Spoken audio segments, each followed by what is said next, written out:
Oh yeah, yeah, my baby.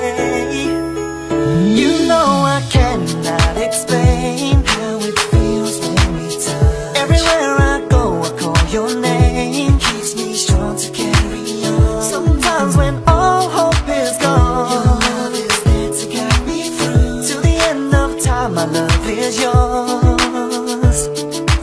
When we fly, feels like your loving takes me high. Stars are shining on this special night.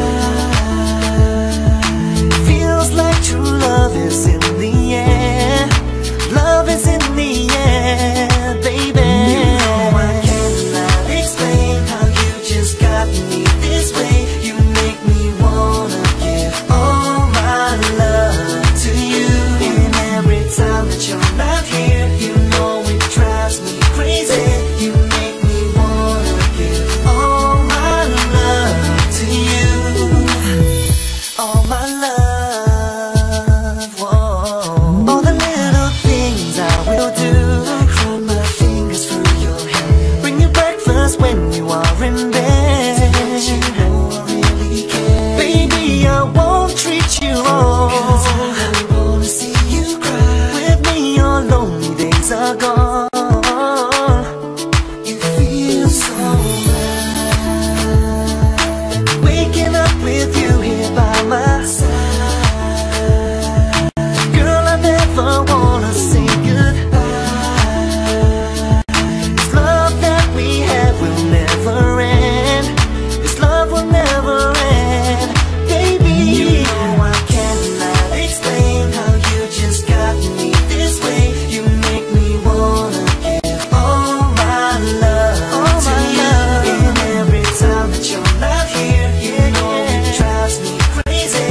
You make me wanna give all my love to you. So many times I wondered to myself if I would find a special kind of love to hold me down and change my life. And now you're here, girl, I will always be right by your side. Right by your side. You know I cannot explain how you just got me this way. You make me wanna give all my love to you. And every time that you're not here, yeah, it drives me crazy. You make me wanna give all my love to you. I cannot explain. I just can't explain it. This way, you make me wanna give all my love to you. And every time that you're not here, you know it drives me crazy. Here we go again. Here we go again. To you, you know. Just got me this way. You make me wanna. I wanna give all my love to you. And every time that you're not here, you know it drives me crazy. You make me drive me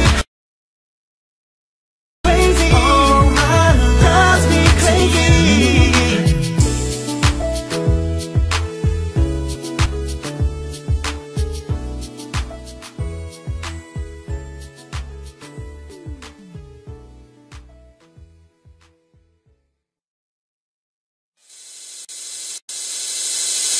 Trong không gian thật tiên lãng, hút thuốc đào nghệ án. Hãy ném em cây điếu cày, thì anh cho em xin que diêm que đóm với cốc nước để hãm phê.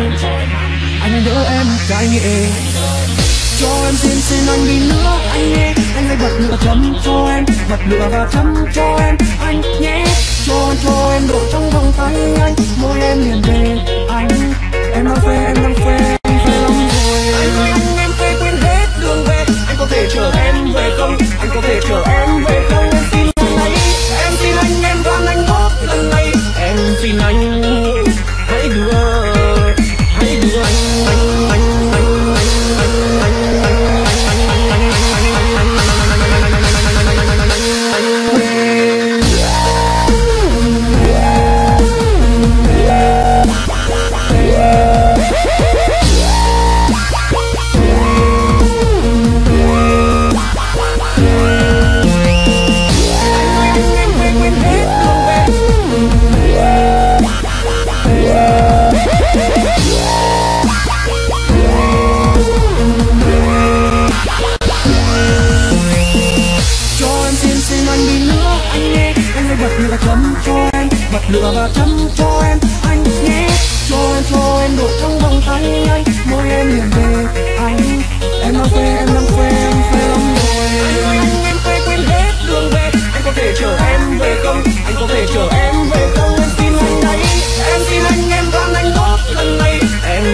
không em xin anh đấy, em xin anh, em van anh nốt lần đi. Em xin anh hãy đưa em về.